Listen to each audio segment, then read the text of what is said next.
আর মাত্র কয়েক ঘন্টার অপেক্ষা, তারপরেই অনুষ্ঠিত হতে চলেছে ঐতিহাসিক ইসালে সওয়াব।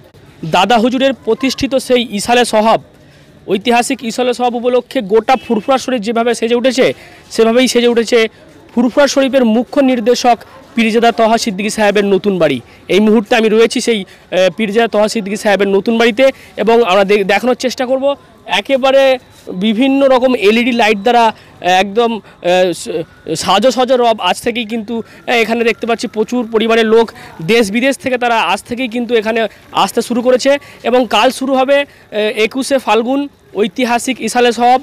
21, 22, 23 এই 3 দিন ধরে এই ঐতিহাসিক ইসালে সওয়াব চলবে, এবং দেশ বিদেশ থেকে লক্ষ লক্ষ মানুষ সেই ইসালে সওয়াবে যোগদান করতে আসবেন।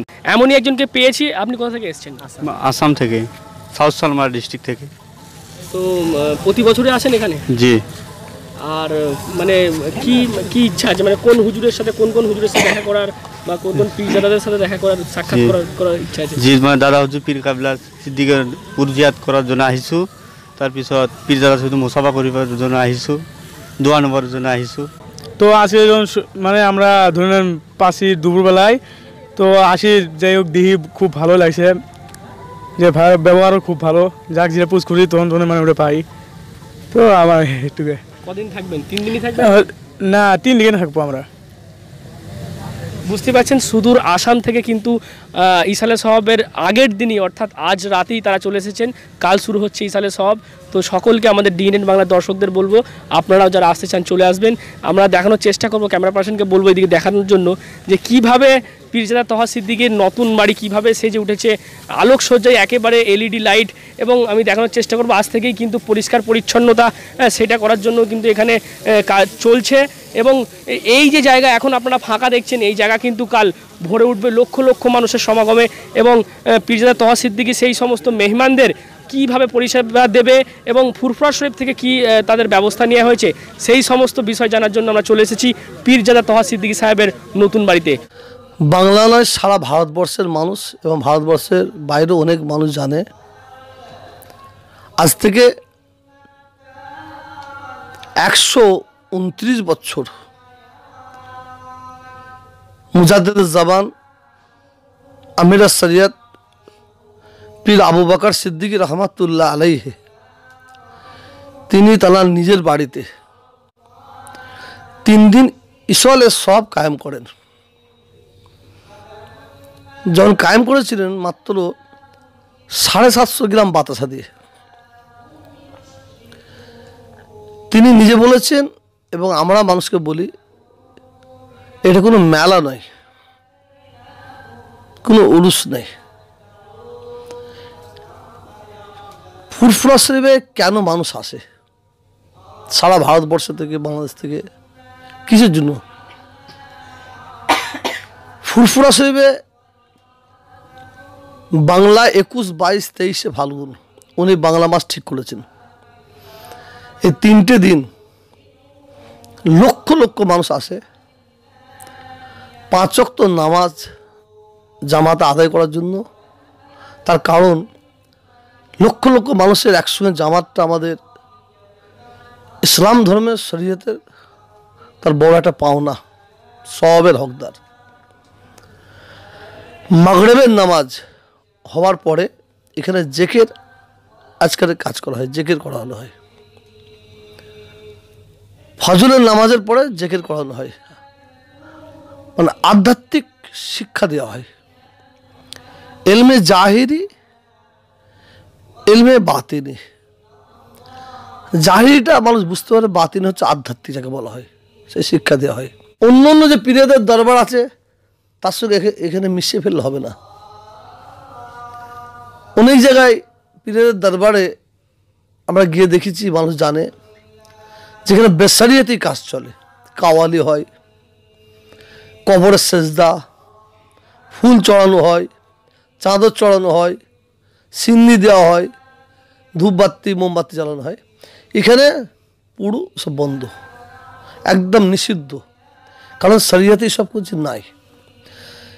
এখানে মানুষ আসে, কোরআন শরীফ তিলাওয়াত করেন, দুরূদ শরীফ পড়েন, কালাম শরীফ পড়ে, আল্লাহ পাকের দরবারে দুটো হাত তুলে প্রার্থনা করে, দোয়া চায়, মুনাজাত করে। এই 3 দিন ইসালে সওয়াবে মেলা মনে করে কেউ যেন মুদিখানা মনোহারির দোকান না বসায়, কাপড়ের দোকান না বসায়, খেলার বাচ্চাদের খেলনা পুতুল না বসায়, এটা কঠোরভাবে নিষিদ্ধ আছে। আর একটা হচ্ছে এই 3 দিন ইসাল সবে মহিলাদের অ্যালাউ নেই। এ থেকে আমরা কিন্তু মহিলাদের ছোট করছি না, এতে এত ব্যাপক পুরুষ আসে না জানি, যে কোনো অঘটন ঘটে যেতে পারে। এটা 1 নম্বর। দ্বিতীয়, মহিলারা যদি মনে করেন ফুরফুরা হিসেবে আসবো, তাহলে আসতে পারে, হিজাব করে শরীয়তের লিবাস পরে তারা আসতে পারে, কোনো আপত্তি নেই। এই 3টে দিন মহিলাদের কোনো অ্যালাউ নেই। এই ফুরফুরা শরীফ সম্পর্কে অনেক মানুষকে ভুল বার্তা দেওয়ার চেষ্টা করে। ফুরফুরা শরীফ মানে একটা সেরেকের জায়গা, একটা ধান্দার জায়গা। সেটা মানুষ যখন যারা ভুল বুঝায়, তারা কোনো ভোটকে আসার পরে দেখার পরে তাদের ভুল ধারণাটা ভেঙে যায়। কিছু অসচ্চরিত্র মানুষ আছে, ব্লাডের দোষ আছে যাদের, তারা এই ধরনের মানে ভুল ব্যাখ্যা দিয়ে মানুষকে ফুরফুরা শরীফ থেকে দূরে রাখার চেষ্টা করে।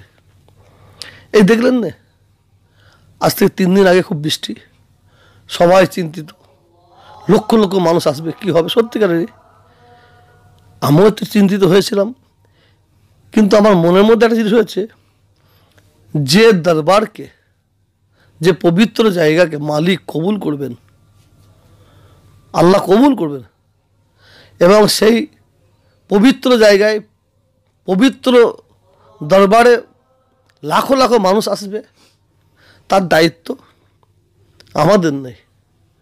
তানাকে যিনি ভালোবাসেন তানার।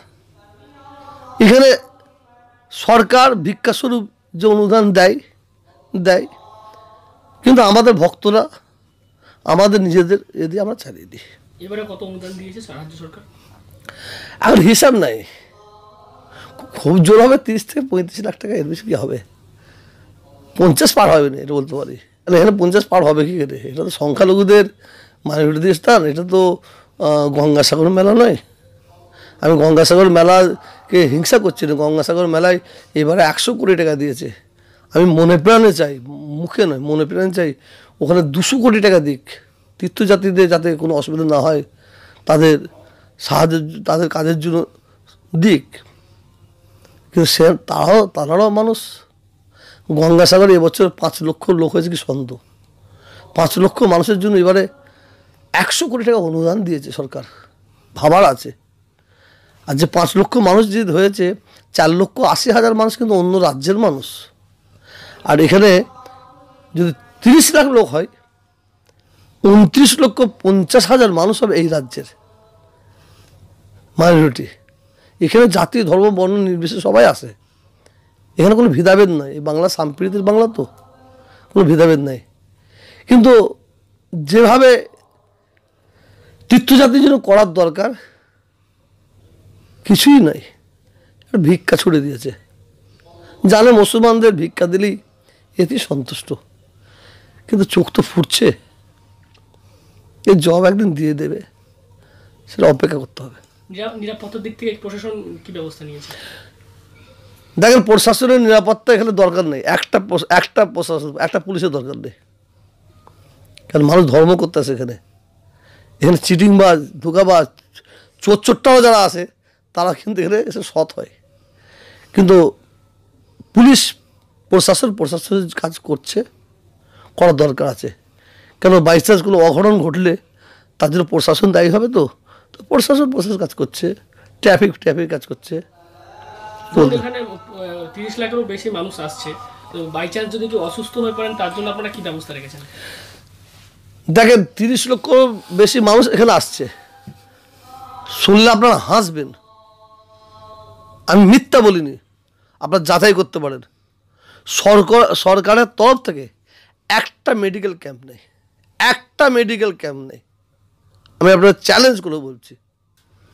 আমাদের এখানে একটা হসপিটাল আছে, হসপিটালের 2টো ডাক্তার থাকে, শুনলাম একটা নাকি বাড়িয়েছে, 3টে ডাক্তার।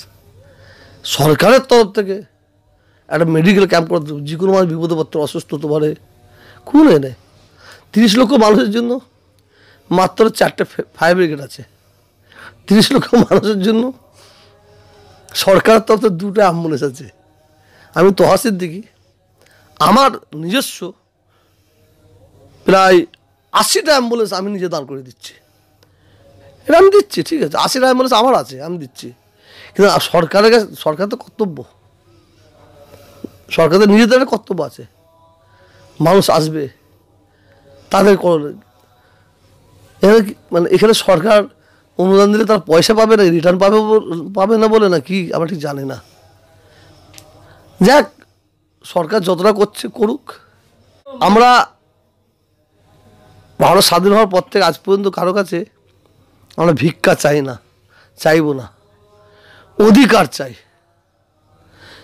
হিন্দু ভাই আমার ভাই, মুসলমান ভাই আমার ভাই, খ্রিস্টান ভাই আমার ভাই, শিখ ভাই আমার ভাই, সবাই সুন্দরভাবে আরাম করবে আর আমরা কষ্ট পাবো, এটা ঠিক নয়, এটা অবজ্ঞা, অবজ্ঞা ছাড়া কিছু নেই। আমি আপনাকে চ্যালেঞ্জ করে বলতে পারি, বাংলার মুসলিম হিন্দু আমরা এখন অজ্ঞ আছি বেশিরভাগ। কারণ ভাবতে পারেন, একটা সরকার 34 বছর ক্ষমতা থাকে, কত অজ্ঞ একটা সরকারকে আমরা 34 বছর ক্ষমতায় রেখেছিলেন। তো যে সরকার 34 বছর ক্ষমতায় থাকবে সে তো নিজের বাবার সম্পত্তি মনে করবে। তো আমার এই বাংলার উন্নয়ন হবে, হিন্দু মুসলমান সবার উন্নয়ন হবে যদি আমরা 5 থেকে 10 বছর পর একটা সরকার চেঞ্জ করতে পারি। ভালো করলেও চেঞ্জ করবো, খারাপ করলেও চেঞ্জ করবো। এই যদি আমরা মন মানসিকতা বাংলা মানুষ চলতে পারে, চলবে কী করে? এখানে এইসব নয়, উন্নয়ন নয়, হিন্দু মুসলমান লড়াই কীভাবে হবে, মারামারি কী করে হবে, কাটাকাটি কীভাবে হবে, খুনো কীভাবে হবে, আমরা এই রাজনীতি করতে ব্যস্ত আছি। তবে সারা ভারতবর্ষের মানুষ, বিশেষ করে পশ্চিম বাংলার হিন্দু মুসলমান যাদের পেটে বিদ্যা আছে, শিক্ষা আছে, জ্ঞান আছে, তারা কিন্তু এই রাজনীতি এদের যে রাজনীতিটা করছে ওদের সহজ ধরে ফেলছে, এই ফাঁদে কেউ পা দেবে না। আর যারা মূর্খ জাহের, সে মুসলিম হোক হিন্দু হোক, তারা এই ফাঁদে পা দিয়ে, আপনি দেখেন যত জায়গায় লড়াই হয় হিন্দু মুসলমানে, যেখানে যেন হয়েছে, আপনি লক্ষ্য করে দেখবেন যত জেলবন্দি হয়ে আছে, অ্যারেস্ট হয়েছে, সাধারণ হিন্দু আর সাধারণ মুসলমান। যারা অ্যারেস্ট হয়েছে তাদের ভারতে হয়তো ঠিকমতো খাওয়া হয় না। ব্যাপারটা হচ্ছে কি, অসচ্চরিত রাজনীতির নেতারা না এ ধরনের লেলিয়ে দিয়ে ফয়দা নেয়। তা আশা করি এখন যারা শিক্ষিত জ্ঞানীগুণী হিন্দু মুসলমান ভাইয়েরা আছে, এরা তো বুঝেছে, এরপরে এরাও বুঝবে। আচ্ছা, মুখ্যমন্ত্রী তো বিভিন্ন উৎসবেই উনি শুভেচ্ছা দেন, তো এই ঐতিহাসিক ইসালে সব উপলক্ষে কি শুভেচ্ছা বার্তা পাঠিয়েছেন? না, উনি পাঠান না। আর ওনার শুভেচ্ছাটা নিয়ে আমরা যে খুব খুশি হবো এটাও ঠিক নয়। আমরা মানে সাধারণ মানুষের শুভেচ্ছা আমাদের কাছে বড় পাবো। হ্যাঁ, মানে একটা কেন গরিবের ছেলে না, মানে একটা জায়গায় দেখবেন 2টো বাচ্চা দাঁড়িয়ে আছে, একটা ফর্সা একটা কালো, একটা ফর্সা একটা কালো, সবাই ফর্সা মতন ছেলেটাকে নিয়ে আদর করে। একটা 2টো ছেলে দাঁড়িয়ে আছে, সবাই বড় লোক, একটা বড় লোক একটা গরিব লোক, সবাই বড় লোকের ছেলেটাকে নিয়ে আদর করে। তা আমরা কিন্তু গরিবের ছেলের আদর, ওদের শুভেচ্ছাগুলো খুব ভালোবাসি। জোহর চেনে, সরে চেনে কচু। আজকে এই মুহূর্তে তোহা সিদ্দিকীর পাশে এসে দাঁড়িয়েছেন human rights of convener of India জনাই শাখা। সেই জনাই শাখা কিন্তু তারা জানাতে চাইছেন যে তারা এই 3 দিন সেই ক্যাম্প একটা করার চেষ্টা করবেন এবং যথোপযুক্ত পরিষেবা দেবেন যদি হুজুরের অনুমতি থাকে। সেই আশা নিয়েই তারা কিন্তু আজ এসছেন। আমরা পেয়ে গেছি এরকমই একজন ডিআই সাহেবকে, এই human rights of convener of ইন্ডিয়ার। তিনি হুগলি ডিস্ট্রিক্টের মাননীয় তনয় চক্রবর্তী। তনয়বাবু কি বলবেন? হুজুর যা বললেন পুরোটাই সত্যি, এবং যেগুলো উনি বললেন সেইগুলো যদি ভবিষ্যতে কার্যকরী করা যায়, আমাদের তরফ থেকেও একটা চেষ্টা থাকবে।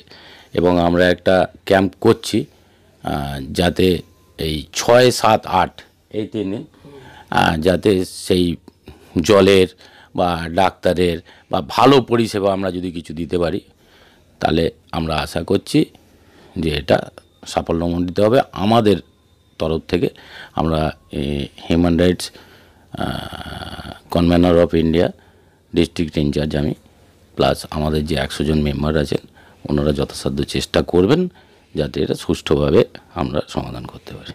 একেবারেই ঠিক কথা যে এই এত 50 লক্ষ লোকের সমাগমে তারা কিন্তু এগিয়ে এসেছেন, হুজুরের অনুমতি নিয়েই তারা হয়তো করবেন।